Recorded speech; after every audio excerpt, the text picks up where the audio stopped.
కెనడాలో best programme ఏంటంటారు?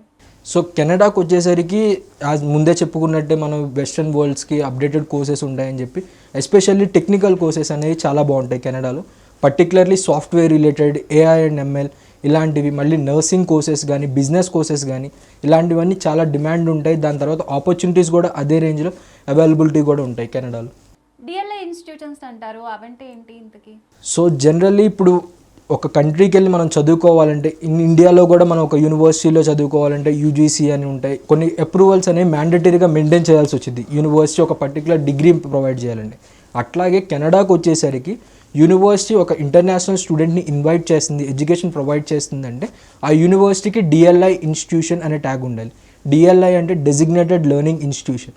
So once ఆ డెసిగ్నేటెడ్ లెర్నింగ్ ఇన్స్టిట్యూషన్లో స్టూడెంట్ ఎడ్యుకేషన్ కంప్లీట్ చేస్తే ఆ తర్వాత వచ్చే ఫెసిలిటీస్ నార్మల్ యూనివర్సిటీస్లో అలాంటి ఫెసిలిటీస్ ఉండవు.